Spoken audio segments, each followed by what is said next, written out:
สบายดีพ่อแม่พี่น้องอีกเท่านึงเนาะสบายดีFC มาทุกคนเป็นเตรียมเสียนนั่นได้นี่สีเสาะไม้อีกสบายดีสลอยสบายดี EP 2พ่อแม่พี่น้องสบายดีมื้อนี้ซอยเวะเท่าเกิ่งบ่มื้อนี้บ่อ๋อซอยเวะเท่าเกิ่งเธอกำลังเจอเพิ่นนำเนาะมีของกินมันนี้นะโอ้ไม่มีของกินกินกระปูบ่โอ้ได้ยินว่าเห็นเบานงมาท่ายว่าสลอยกินแต่ห้อยดิบว่าท่านแม่น่ะดีนะโอ้โหเป็นว่าเป็นโห้งยันเป็นพญาติแต่ซั่นมื้อนี้ได้กินข้าวกับเพิ่นมื้อโอ้หากระปูได้อยู่บ่ได้2 โตพอแล้วครับ1อ๋อคุณทางบุญเพ่งนะโยคุณเป็นการมาเฮ็ดนำกันพ่อแม่พี่น้องกบไม้เฉาะไม้กันเบิ้งมาหาสาวน้อยบุญเพ่งกันบาดมันดูนี่ผู้กบแล้วผู้ไปทั้งเลยแหละเห็นแต่นางลูกสร้างกับลูกเท่าเกิ้งเนาะเจอแล้วบุญเพ่งไปเจอแล้วบุญเพ่งมาพี่เน่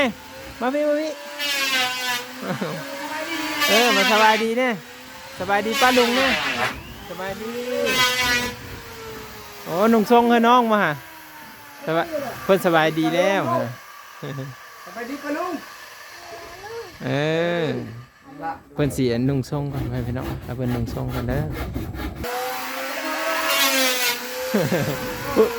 ผู้หนึ่งกบไม้เนาะเอาพี่กบโฮดกันแล้วมั้งเป็นการเร่งเยอะแล้วไหวแล้วพ่อพี่น้องแต่ละมือแต่ละเว้นเนาะเป็นบอกเพิ่นกระจับยอช่วยกันนะตลอดทุกคนจับยอช่วยกันเพราะว่าตัวนี้เพิ่นจะเสียเอาขึ้นไปกบเนาะเอาไปกบแต่กระเซอร์ไม่เสร็จคือกันมาสร้างเพิ่นกระตัด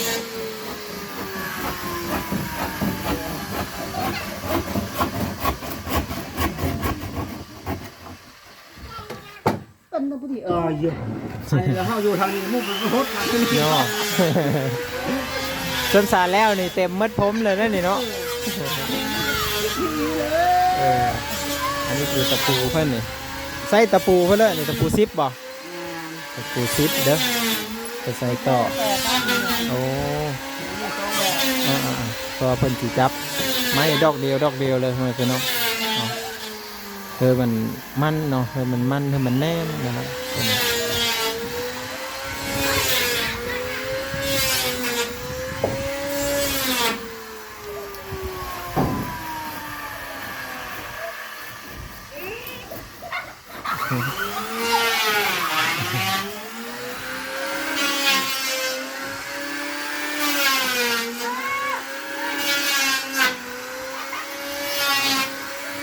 เอาน้อง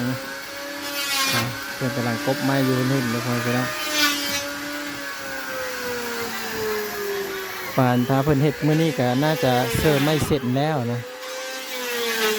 ไม่เสร็จเลยน่าจะแล้วเสิร์ฟไม่เสร็จในเพิ่นก็สิแอมพานะแอมพานี่ก็คือว่าคือสมบูรณ์แล้ว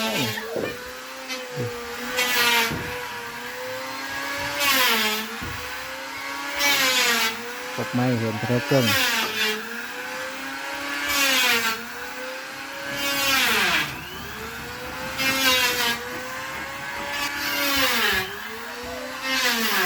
หมาเพิ่นกันร้ายขนาดเลย3-4 ตัว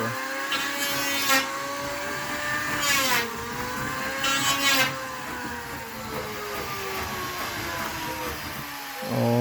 เป็นดึกไม้เอาแต่นี้ไปไว้ปลาเท่าเกิ้งไว้เอาขึ้นไปกบเอาไว้กันเนาะเป็นกบอยู่เถิงเลยเนาะเพราะว่าสีไม่ได้หญ้าแบบว่าเที่ยวขึ้นเที่ยวลงนะกบอยู่เถิงมาแล้วโอ้บุญเพ่งกระดุเนาะปัดกวาดอยู่เพิ่นบ่ปัดเยอะอยู่นะ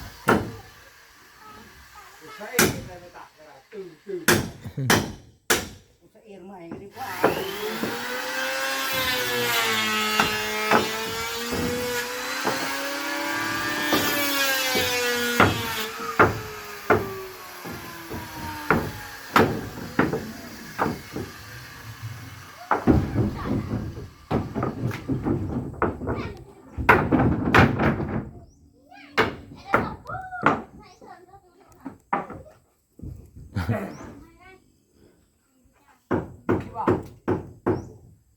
บิ่งส่ง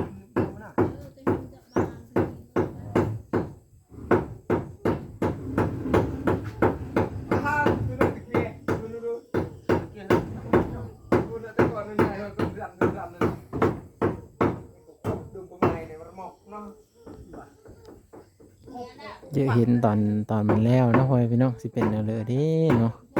ติดตามเบิ่งนำกันเด้อพ่อแม่พี่น้องเด้อตอนมันแล้วเฮาสิมาอัปเดตให้เบิ่งอีกเนาะเฮาสิสวยงามคือเฮือนบ่าวสวนบ่หรือว่าสวยงามกว่าเฮือนบ่าวสวนเพราะว่าอันนี้จะเป็นทรง2ชั้นเนาะ2ชั้น2ชั้นไม้เนาะตัวเฮือนบ่าวสวนน่ะชั้นหนึ่งดินเนาะอันนี้ต้องมาเบิ่งนำกันนะตัวละสีสวยงามกว่ากันพ่อแม่พี่น้องเพิ่นสิทาสีเฮาเสื้ออีบ่หรือว่าแนวใดแต่เบิ่งมูลค่าอันนี้ก็น่าจะหลายอยู่เพราะว่าเฮาก็ไม่ได้อันนั้นนำเพิ่นเนาะเพราะว่าเฮาก็ได้แต่มาแจมถ่ายคลิปนำเพิ่นนะดีมกดีเจอนะที่เพิ่นได้เห็นหลังเหยื่อเนาะเห็นหลังเหยื่อแล้วก็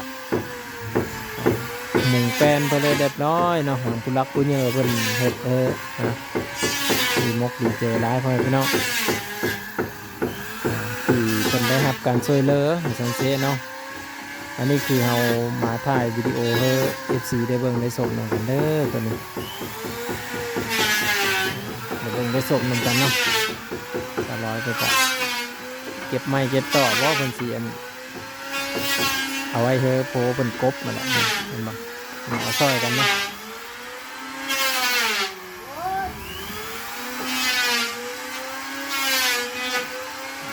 จัดต่อซอยกัน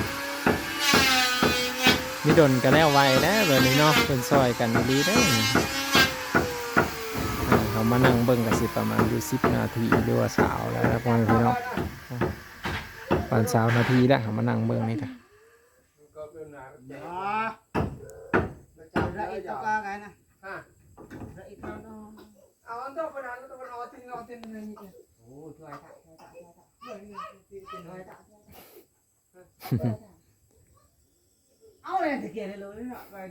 คุณเพลงเอาน้อง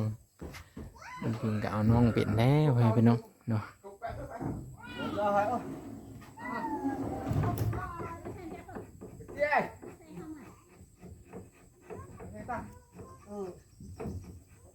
ไม่จบมุสลิมเขา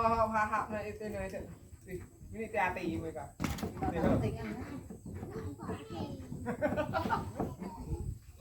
จะตาย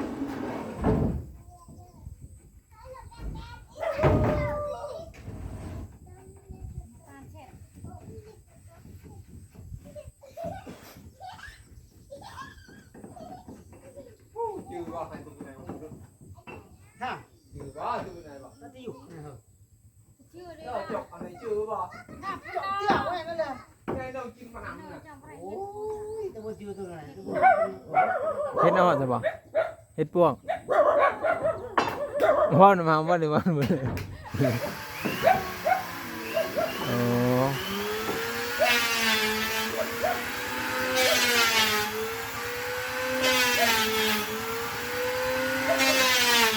เอาเบิ่งนำกันไปนี่แหละพ่อพี่น้องเนาะบ้างๆก็จะเก็บภาพบรรยากาศนี้ไว้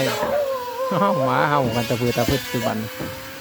มื้อนี้ก็แดดเลยอากาศก็แดดเนี่ยเพิ่นเฮ็ดเวกก็คือสิแบบกระโดกอยู่ตอนแรงๆกันฝนนี่มีตกเนาะมาสิตกตอนเช้า2 มื้อเลยไปตกตอนเช้าไปมากันยะเลยคือมื้อนี้ก็ตกตอนเช้านะ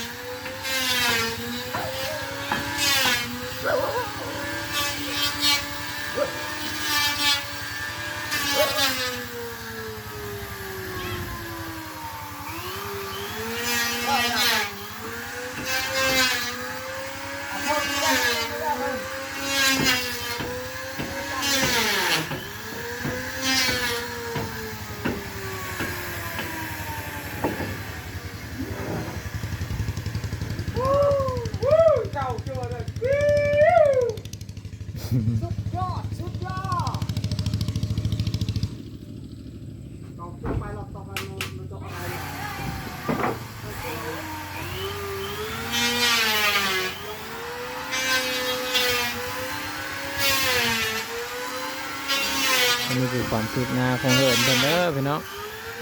นี่เป็นเสื้อไม้เส้นไม้นี่นะ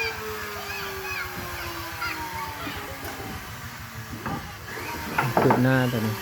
เนาะติดตามบางอีก